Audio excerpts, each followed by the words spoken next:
Have you ever wondered what you would do if you saw a child in danger? Would you have the courage to confront the unknown, even without knowing the consequences? Statistics show that spontaneous heroic acts occur less than 1% of the time in crisis situations. But what if, by saving a life, you ended up attracting danger directly to your doorstep? Today, I'm going to tell you a real and gripping story of courage and suspense. How Carlos, an ordinary man, rescued a boy from kidnappers in broad daylight, and how a mysterious black SUV started appearing in front of his house afterward. Was it a coincidence, or was someone sending him a message? Stay with me until the end, because this story has twists and turns you won't believe. Plus, I'll share what you can do if you ever find yourself in a similar situation. Are you ready to find out what happened? Let's dive in.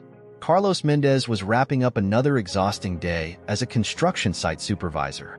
The air was crisp, the streets sparsely populated as he made his way home through the quieter side of downtown Houston. As he approached an alleyway, faint screams pierced the stillness. Carlos froze. The sound of a child in distress reached him again. Adrenaline surged. He bolted toward the cries, his steel-toed boots echoing on the pavement. At the mouth of the alley, under a flickering streetlight, two masked men wrestled a terrified boy toward a white van. The child's wide eyes locked with Carlos's. Without hesitation, Carlos charged, shouting, "Let him go." The men turned, startled by his presence. One of them lunged at Carlos with a crowbar, but years of discipline from boxing lessons at the local gym came to his aid. He dodged the swing, countering with a well-placed punch that knocked the attacker to the ground. The second man hesitated just long enough for Carlos to grab the boy and pull him away. Panicked, the men jumped into the van and sped off into the night. The boy was shaking, his small frame convulsing with sobs. Carlos crouched to his level, speaking softly. "Hey, it's okay. You're safe now. What's your name?" "Lucas," the boy stammered, barely audible. He looked no older than 8, his clothes dirted and his face streaked with tears. "I was lost. They grabbed me." Carlos wasted no time.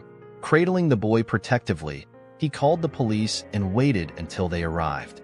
Later, at the station, Lucas was reunited with his frantic mother, whose gratitude brought tears to her eyes.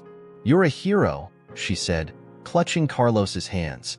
"We owe you everything." Carlos smiled humbly, his focus already shifting back to his quiet life. But he didn't know that his act of courage had set a dangerous chain of events in motion. Carlos Mendez had always taken pride in his quiet, predictable life. His home, a modest bungalow on a tree-lined street in a working-class neighborhood of Houston, was his sanctuary. The neighborhood was filled with familiar faces, retirees tending their gardens, children riding bikes, and neighbors exchanging greetings. But that tranquility began to unravel the evening after Carlos rescued Lucas. It started subtly, almost unnoticeably. As Carlos pulled into his driveway, he noticed a sleek black SUV parked across the street. At first glance, it seemed ordinary: tinted windows, idle engine, and no visible occupants. However, the SUV stood out. It was an expensive, high-end vehicle, something out of place in a neighborhood where practicality trumped luxury. Carlos lingered by his car, watching the SUV out of the corner of his eye. The engine hummed steadily, but no one exited. Dismissing the unease as overthinking, Carlos went inside. That night, he couldn't shake the feeling that someone was watching him. The curtains in his living room stayed drawn as he peeked out periodically, half expecting the SUV to reappear. The next morning, the SUV was gone. Carlos convinced himself that it had been a coincidence. But over the following days, the pattern repeated.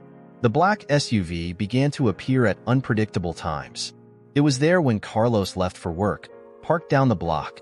At first, he thought nothing of it. Then, one night, it reappeared, this time directly across from his house. Its presence felt intentional, deliberate. Whoever was inside made no attempt to interact, but their silent observation was unnerving. Carlos tried to ignore it. He reasoned that the SUV could belong to a visiting neighbor, a rideshare driver, or even someone lost. Yet, the tension grew with each appearance. It wasn't just the SUV. As Carlos walked to his car one morning, he felt a prickling sensation on the back of his neck. the unmistakable feeling of being watched. Turning sharply, he caught movement in his peripheral vision, the shadow of a figure retreating behind a nearby fence. Carlos's growing paranoia reached a tipping point 3 days later. He came home from work, exhausted, to find an envelope wedged in the frame of his front door. There was no return address, no postage stamp, just his name, typed in bold letters across the front. Unease turned to dread as Carlos opened it. Inside was a single sheet of paper with a terse, chilling message. "Stay out of what doesn't concern you." His stomach twisted. The threat was clear. Carlos immediately called the police, explaining the situation in detail. An officer arrived, took his statement, and examined the envelope for fingerprints, but her reaction was indifferent. "It's probably just a prank," she said, handing him a card with the station's number. "Call us if you notice anything else unusual." "Unusual?" Carlos replied, incredulous. "There's a car stalking me, and now I get this?" The officer sighed. "I understand your concern, Mr. Mendez, but unless there's concrete evidence of a crime, our hands are tied. Just stay vigilant." As the patrol car drove away, Carlos felt abandoned, left to deal with the escalating situation on his own. Determined to protect his home and family, Carlos decided to take matters into his own hands. That weekend, he installed security cameras around his property, one overlooking the driveway, another watching the front porch, and a third aimed at the street. Each night, he reviewed the footage, hoping to catch something definitive. The SUV returned that Sunday evening. Carlos watched from the shadows of his living room as it parked further down the block. This time, its lights remained off, and the engine idled quietly. Carlos's hands clenched into fists. Whoever these people were, they weren't backing down. The psychological toll began to weigh on Carlos. Every sound in the night seemed amplified. Every passing car drew his attention. He started varying his routes to work, glancing constantly in his rearview mirror. More than once, he thought he saw the SUV following him, only to lose sight of it after a turn. One evening, Carlos confided in his closest friend, Malik. A former Marine with a knack for technology, Malik listened intently, his face set in a grim expression. "This isn't random," Malik said firmly. "Whoever they are, they're trying to scare you. And judging by the envelope, they mean business. What should I do?" Carlos asked, his voice tight with frustration. "Document everything. Keep those cameras rolling, and don't let your guard down. If they want you scared, it means they think you're a threat. Find out why." Despite his growing paranoia, Carlos tried to maintain a sense of normalcy. One evening, while reviewing footage from his cameras, he noticed something unusual. The SUV had parked near a street lamp, and for a split second, as the driver adjusted their position, a face became partially visible through the windshield.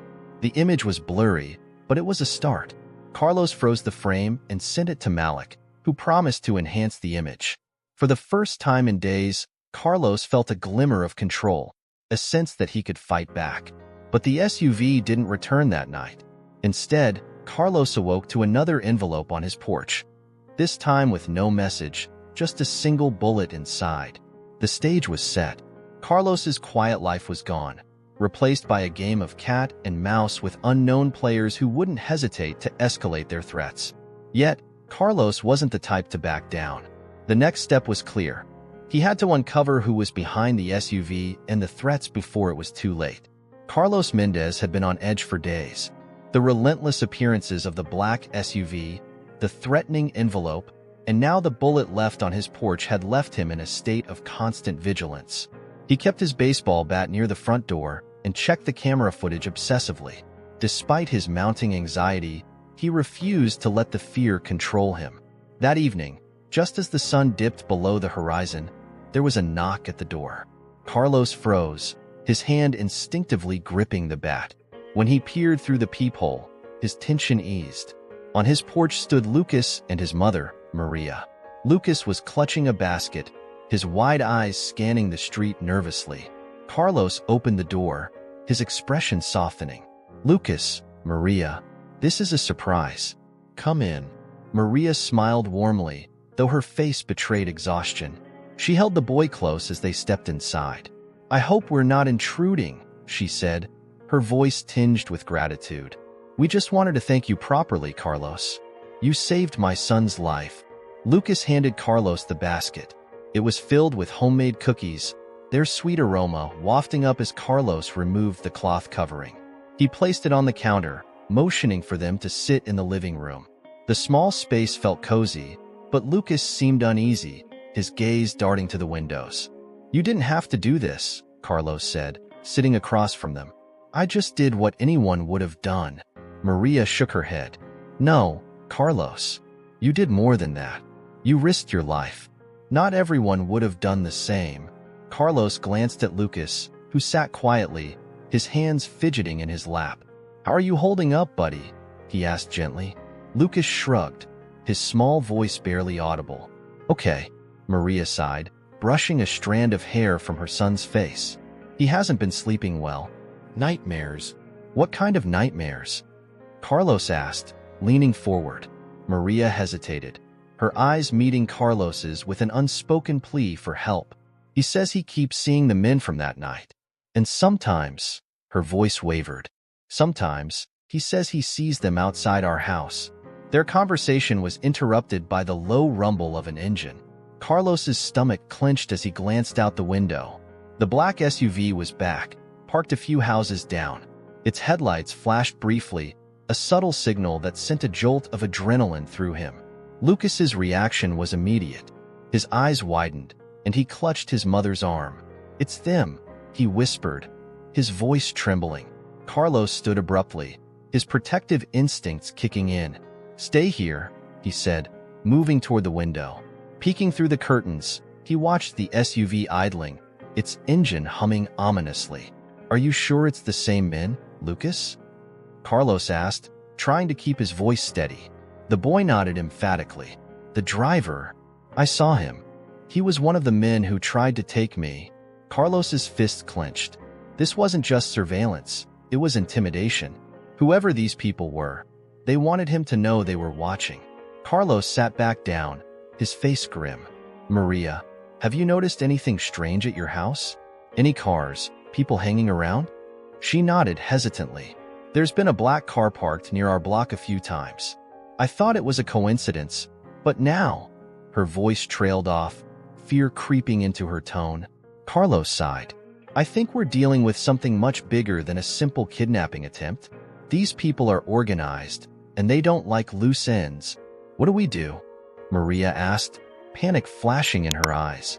"We stay calm," Carlos said firmly. "I've got cameras here, and I'm working with someone who knows how to dig for answers. But for now, you need to be careful. Don't go anywhere alone, and keep an eye on Lucas at all times." Maria nodded, her grip tightening on Lucas's hand. "Thank you, Carlos. I don't know what we'd do without you." As they spoke, the SUV's engine revved, and it pulled away slowly.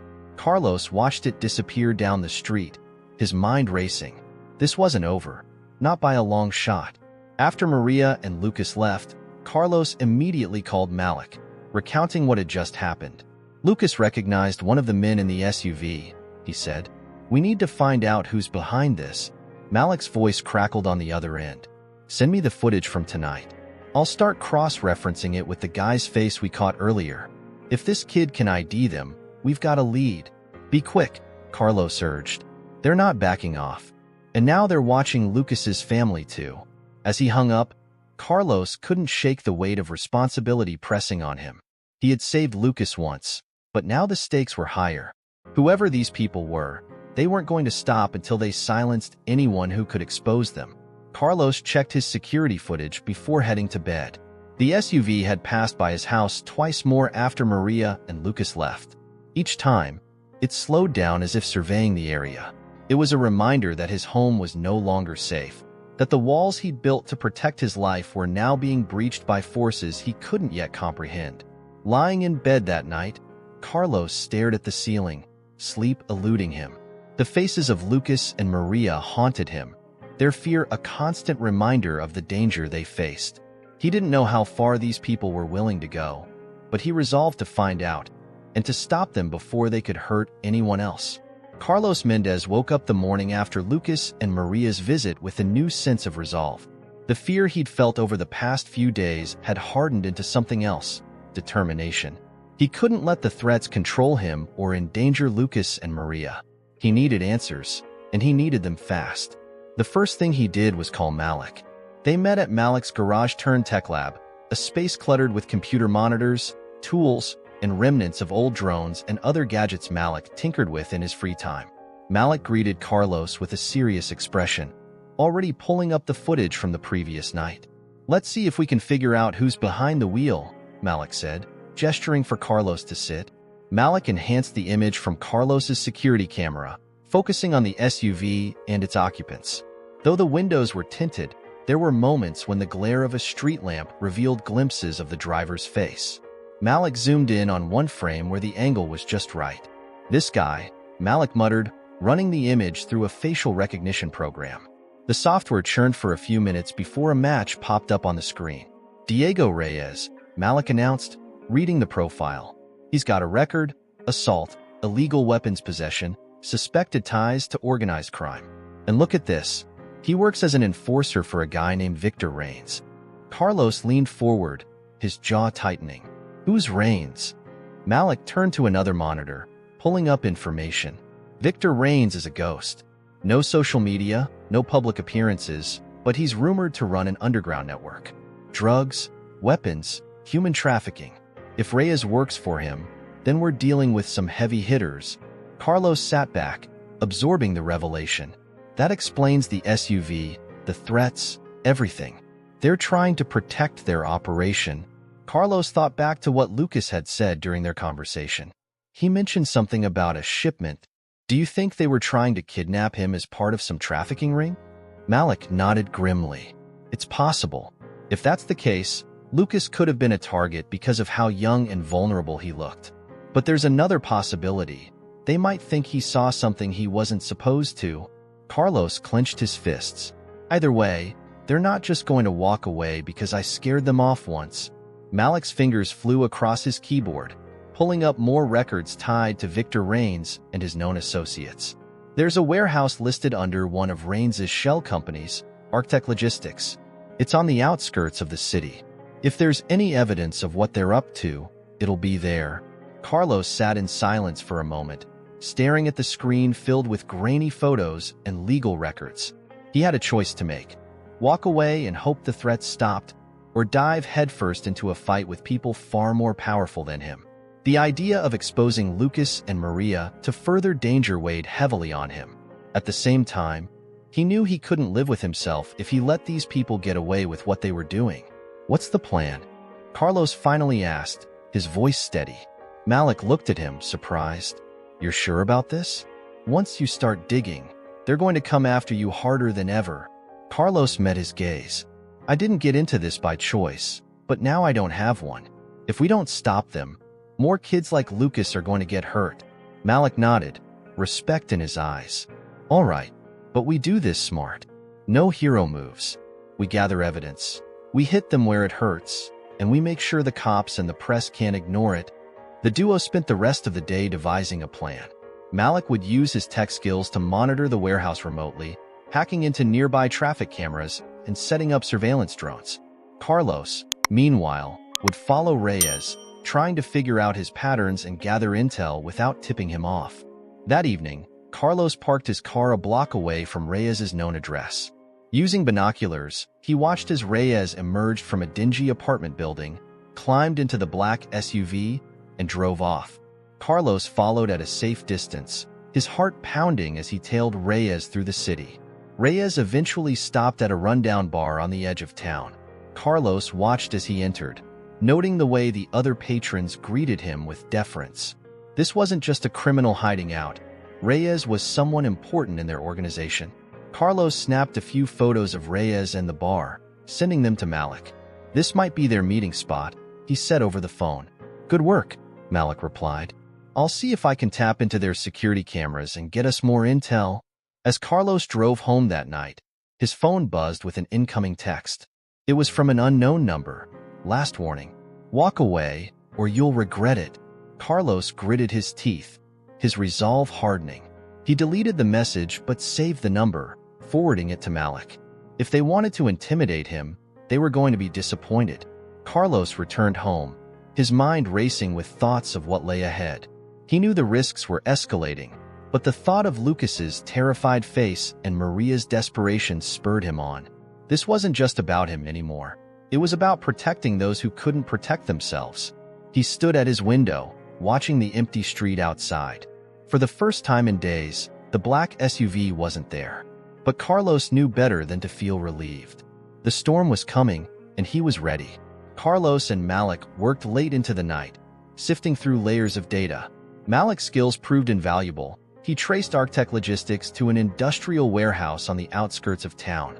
The building was registered under a series of aliases tied to one Victor Rains, a name that immediately raised red flags. Rains was a reclusive businessman rumored to have connections to human trafficking networks. As they unearthed more, Carlos began to piece together a chilling picture. Arctech wasn't just involved in Lucas's attempted abduction. It was part of a larger, more sinister operation targeting vulnerable children. The SUV watching Carlos's home wasn't just intimidation. It was surveillance. They were assessing how much he knew and whether he posed a threat to their plans. Carlos's thoughts kept drifting back to Lucas. The boy's haunting fear suggested there was more to his story. Had he seen something, or worse, been part of something far darker before Carlos intervened? The next day, Carlos visited Lucas and his mother, carefully avoiding any mention of Arctech or Victor Rains. Instead, he gently questioned Lucas about the men who had tried to take him. The boy hesitated, glancing nervously at his mother, then whispered, "I heard them say something about the shipment." Carlos's blood ran cold. The word confirmed his worst fears. Lucas wasn't just a random target. He had been part of a planned operation that Carlos had disrupted. Determined to protect his family and uncover the truth, Carlos decided to take a bold step. With Malik's help, he devised a plan to lure the people behind the SUV into the open. They rigged Carlos's home security cameras to create a live feed that Malik could monitor remotely. Malik also planted false information in online forums about Carlos having evidence related to Arctech's operations. It didn't take long for the bait to work. One evening, as Carlos sat on his porch pretending to read a newspaper, the SUV returned. This time, two men stepped out, their faces partially obscured by baseball caps. One carried a duffel bag that looked suspiciously heavy. They approached the house cautiously. Carlos stood and greeted them calmly. "Can I help you?" One of the men smirked, his tone dripping with false courtesy. "We're just here to talk, Mr. Mendez." Carlos kept his composure, but his heart pounded as he noticed the other man's hand inching toward the duffel bag. Malik's voice crackled in his earpiece. "They're armed. Be careful. What do you want?" Carlos asked, taking a step back toward his front door. The first man's smirk vanished. "You've been sticking your nose where it doesn't belong. This is your last warning. Stay out of it." Before Carlos could respond, the sound of sirens filled the air. Malik, watching everything unfold, had called the police. The men bolted, but not before Carlos managed to get a clear look at one of their faces. With Malik's help, Carlos identified one of the men, Diego Reyes, a known enforcer for Victor Rains. Reyes had an extensive criminal record, but had always managed to evade serious charges. Carlos shared this information with the police, but their response was once again frustratingly tepid. "They're too scared to take on someone like Rains," Malik muttered as they pored over Reyes's background. "This guy owns half the cops in the city." Realizing that official channels wouldn't be enough, Carlos decided to confront the problem head-on. Using information gleaned from Reyes's known hangouts, Carlos and Malik began staking out locations connected to Arctech Logistics. Their goal was simple: gather undeniable evidence that could blow the operation wide open. Their surveillance led them to the warehouse connected to Arctech. Late one night, Carlos and Malik parked a few blocks away and approached on foot, staying in the shadows. From a distance, they saw workers loading unmarked crates into trucks under the glow of floodlights. Using a drone Malik had modified for surveillance, they captured footage of the operation. As the drone hovered closer, its camera zoomed in on one of the crates. Stenciled on the side were chilling words, "Property of ACT International," a cryptic acronym tied to global trafficking rings. Suddenly, the drone's feed went dark. "They spotted it," Malik hissed. "We need to get out of here." Before they could retreat, a guard spotted them. A chaotic chase ensued through the industrial park, with Carlos and Malik narrowly escaping into the night. The footage they recovered wasn't enough to take down Rains, but it was enough to attract attention. Carlos leaked it to a trusted journalist, who published a scathing exposé on Arcteca's suspected activities. The story went viral, forcing law enforcement to acknowledge the company's shady dealings. But Carlos's victory was short-lived. The next day, Lucas and his mother disappeared. A frantic Carlos received a call from an unknown number. "You've gone too far," Mendez, a gravelly voice growled. "You want the boy back? Come alone." The meeting point was an abandoned dockyard. Carlos arrived, his heart pounding as he spotted Lucas tied to a chair. The black SUV was parked nearby, its headlights glaring like eyes. Victor Rains stepped out, flanked by armed men. "I underestimated you," Rains said, his voice smooth but menacing. "But you should have stayed out of this." Carlos squared his shoulders. "Let the boy go. This ends now." Rains chuckled. "You're in no position to negotiate." Before Rains could continue, Malik's drone appeared, dropping a smoke canister. Chaos erupted as Carlos lunged for Lucas, untying him amidst the confusion. A firefight broke out between Rains's men and a SWAT team Malik had secretly alerted. As the dust settled, Rains was arrested and Lucas was finally safe. But just as Carlos began to feel relief, Malik handed him a folder. Inside was a photo of Carlos as a child, standing next to a younger Victor Rains. "Carlos," Malik said grimly, "there's something you need to see."